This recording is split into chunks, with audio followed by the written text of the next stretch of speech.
Good morning, everyone. This November will be the most important election in our lifetime. As we head home to our districts this October, House Republicans will continue to highlight the stark contrast between the successes of President Trump and the America First Republican policies with the catastrophic failed four-year record of Kamala Harris and far-left Democrat leadership. From struggling to put food on the table due to historic high inflation because of Kamala Harris's tie-breaking vote for the Inflation Expansion Act, to illegal immigrants invading our borders and constant chaos around the world, the failed leadership of Kamala Harris and far-left Democrat policies have put our nation and the American people at risk. The contrast has never been clearer. American families were better off under the successful America First policies of President Trump. With strong Republican leadership across the board in Washington, that means a Republican Senate, a Republican House, and President Trump in the White House, we will be able to implement the successful America First agenda to secure our borders, to get our economy back on track, and return to the successful peace through strength national security policies. On the floor this week, we are continuing to fight the failed Democrat agenda, and we are joined today by Congressman Scott Fitzgerald of Wisconsin to discuss his legislation, the Keeping Violent Offenders Off Our Streets Act, which would combat the soft-on-crime policies of Kamala Harris and radical far-left Democrats that have fueled the crime crisis raging across our country. I'm going to turn it over to Scott. Thank you, Chair. Under Joe Biden and Kamala Harris' failed leadership, violent crime has surged from 2019 through 2023. Homicides in America's cities increased by 18% in 2023 compared to 2019. Motor vehicle thefts in American cities increased by 105% in 2023 compared to 2019. Carjackings in American cities increased by 93% in 2023 compared to 2019. Aggravated assaults in American cities increased by 8% in 2023 compared to 2019. My bill, the Keeping Offenders Off the Street Act, protects our communities by making a small but very important change to define bail bonds as an insurance product so that they may and must comply with federal insurance fraud laws and background check requirements. This change would also bring charitable bail funds under state insurance regulation, giving states the ability to better scrutinize the use of these funds. We've seen charitable bail funds, in particular, grow out of control following the George Floyd riots. The Minnesota Freedom Fund saw revenues increase to $42 million between 2019 and 2020. No doubt benefited from Senator Kamala Harris tweeting and encouraging her supporters to help fundraise for the group. Of course, we now know that the fund bailed out at least 65 violent offenders. They were awaiting trial on felony charges involving violence, physical threats, or sex crimes. This will bring needed oversight to this organization. There's 90 of these funds right now nationwide, and we look forward to seeing it pass on the floor this week. I'll turn it over to Congressman Emmer. Thank you, Scott.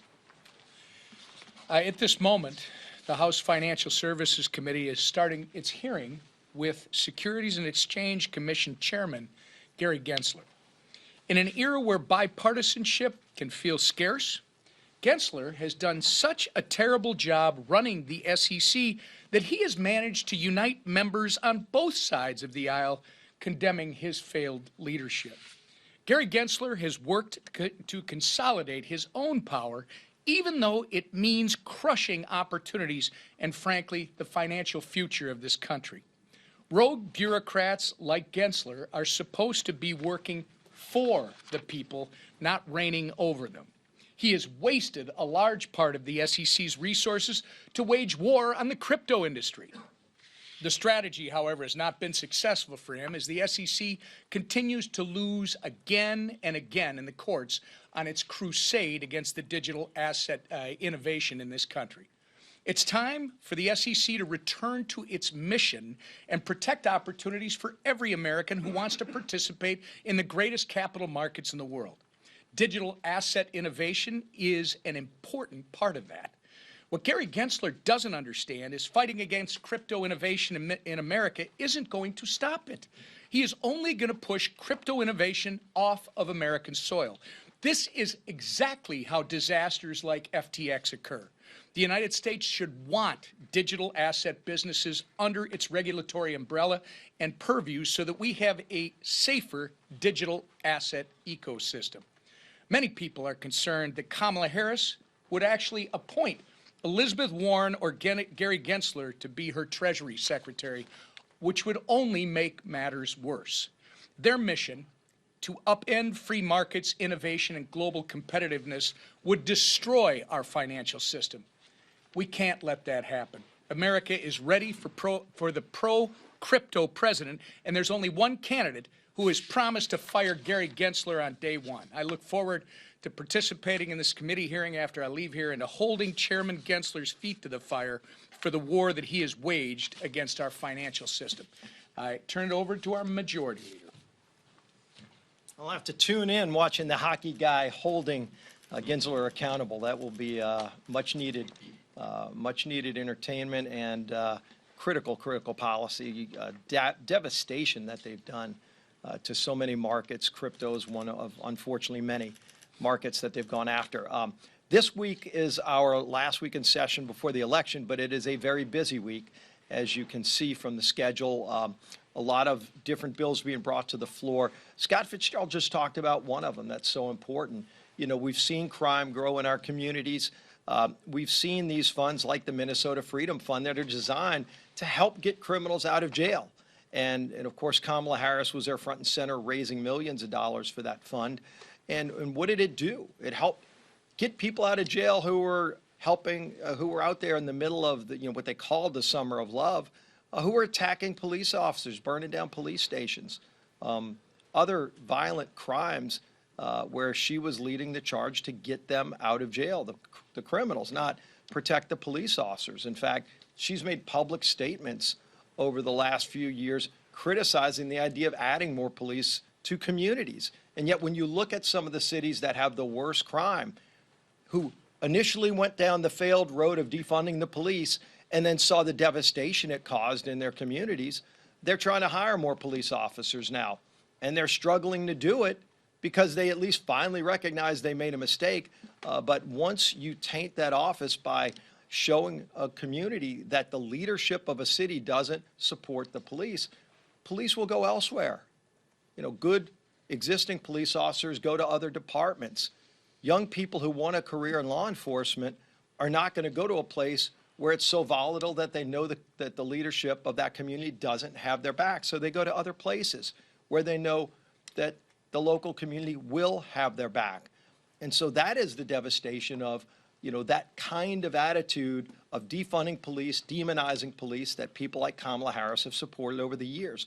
When we leave here to go across the country in October, and as much as we're going to miss you in this venue, maybe we'll come back every week, Mike. I don't know. We'll, do that once a week and see who shows up. But more than likely that won't happen. But we will see you out on the road if you're there. But when you go to swing districts, where a lot of us will be, you see the same thing playing out in every community, whether it's a swing state like Pennsylvania, where it just was last week, or whether it's a community in California where they've got swing districts.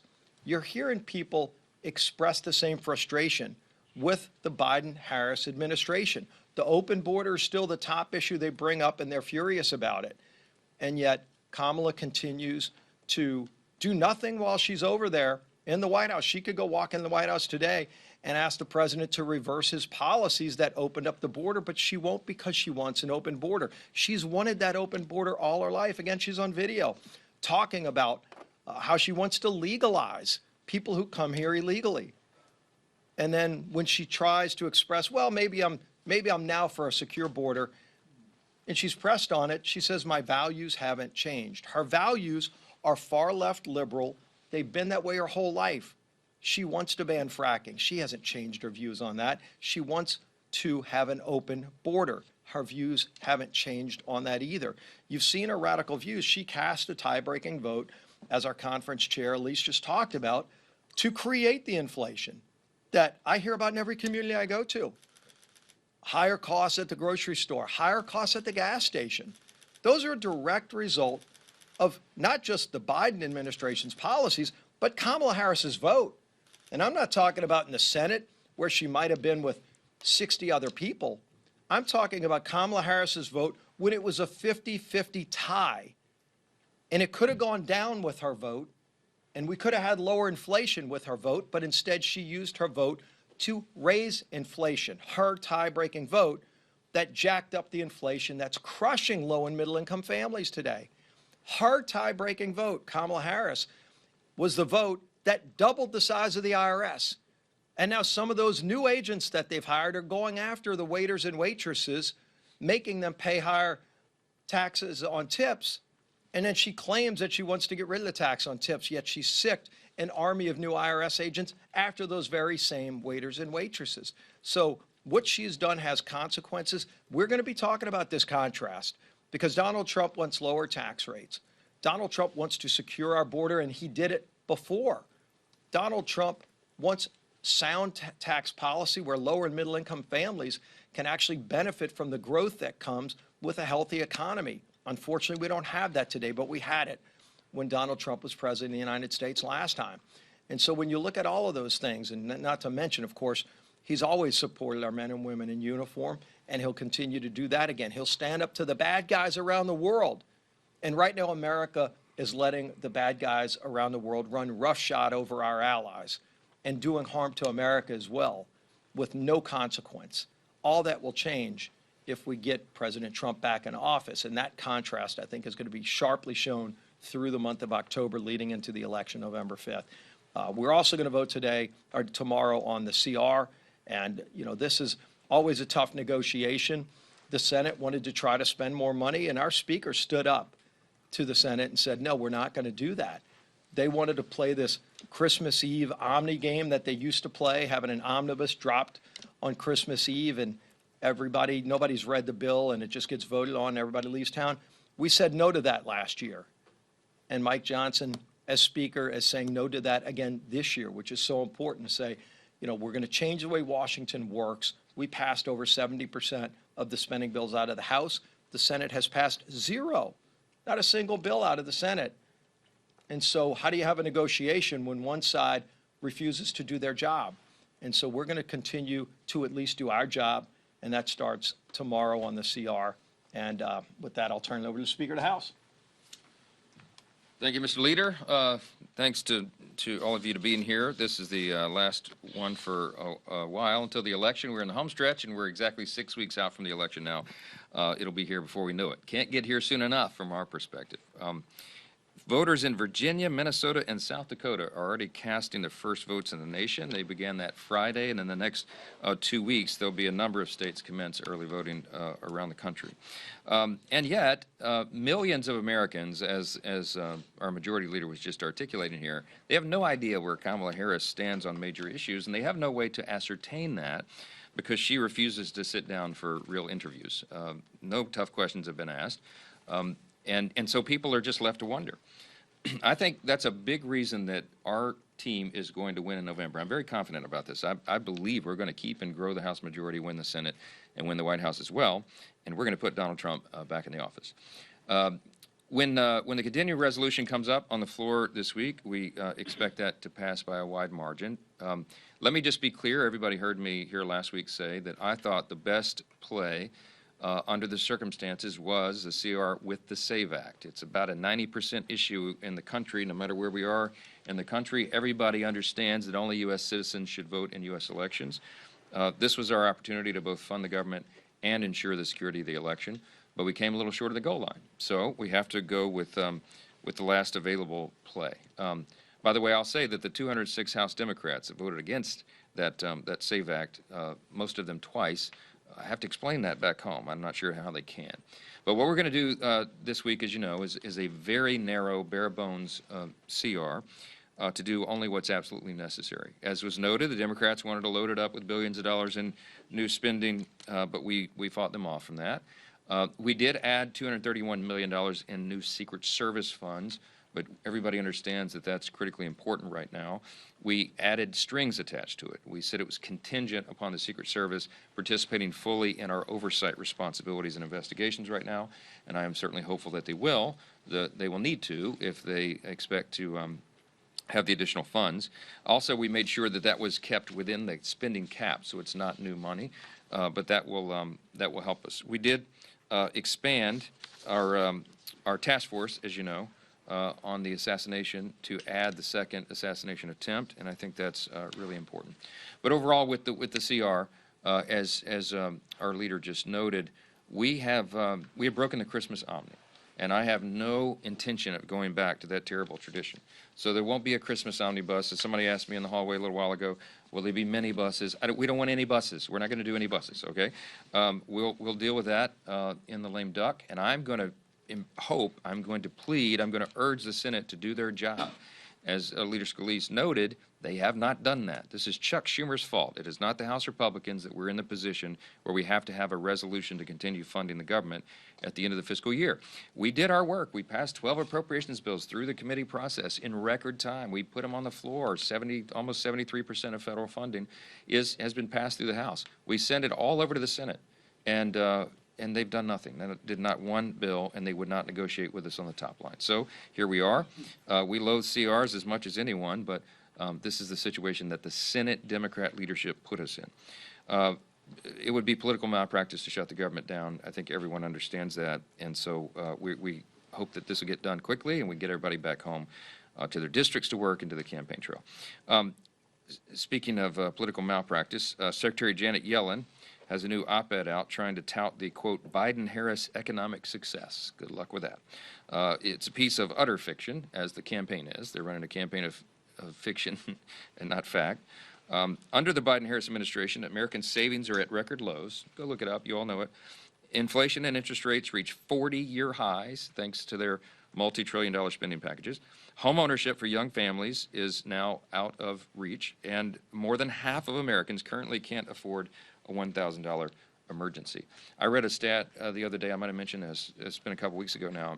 It's so sad. But GoFundMe, the website, said that the number of new pages opened to open GoFundMe accounts to prevent eviction from homes is up 40% over last year alone. We should just hang that on a banner at every Kamala Harris event. She aims to double down on all those failed policies that enabled these disastrous outcomes, and we are offering a different path.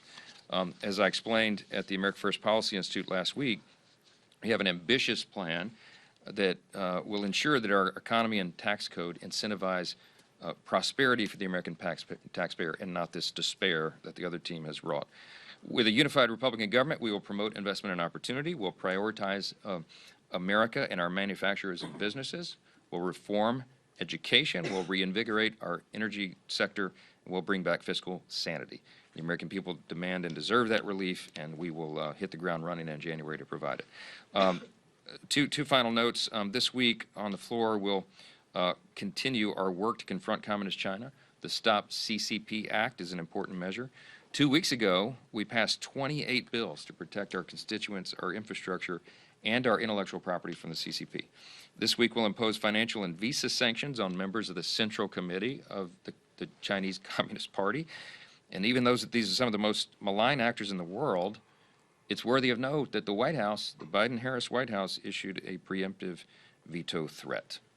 The American people should know that unlike the current administration, House Republicans will not treat China and Xi Jinping with kid gloves.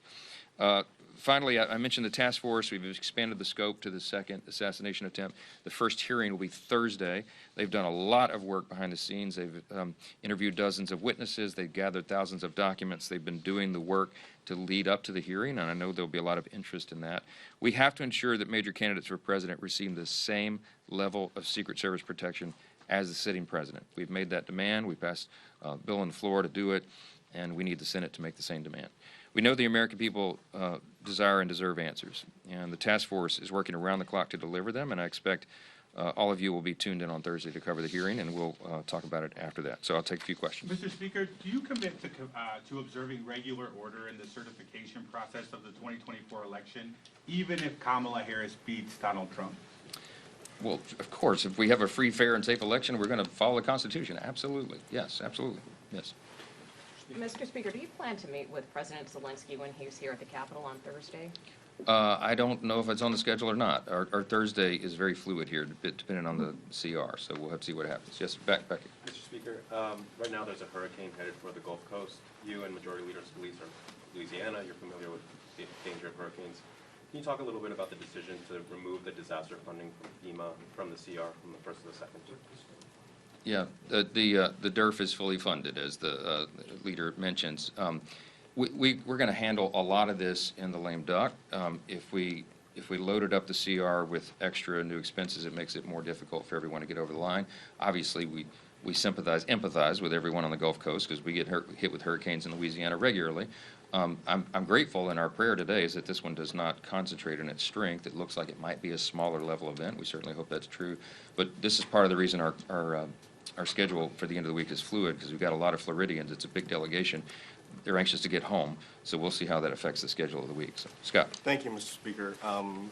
The New York Times reported yesterday, I'm sure you saw, that one of your members, Mr. D'Esposito of New York, reportedly was putting a family member as well as a woman with whom he was having an affair on the congressional payroll. Number one, was that wrong of him to do that? And number two, would you support an ethics investigation into the matter? Look, I'm not going to make any detailed statement on this because I don't know the details. I've been very busy the last 48 hours or so. I'm aware that there's this issue out there and these allegations. I haven't had a chance yet to speak with Anthony. He did, I'm told this morning, come out with a statement that the allegations are untrue. It's a partisan hit piece. That would not surprise anyone in a tight election cycle in a seat that's hotly contested. But he's been a very strong advocate for his district. I've been up there a lot. I know the people of his district, and they are great champions of him and he of them. And so what we're focusing on right now is getting the government funding situation resolved and headed home to win the election, and that's where I'm going to leave that.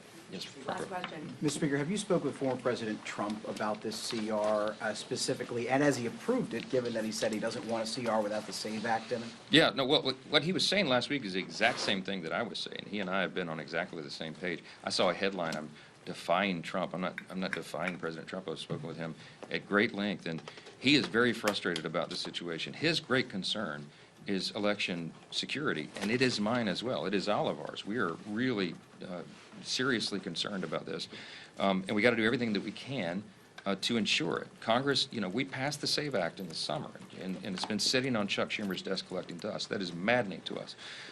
He understands fully, President Trump understands the current dilemma and the situation that we're in, and so there's no daylight between us, and I keep him apprised all the time of everything that's happening because he is our nominee for president, and he's going to be the next president. So we'll continue working closely together.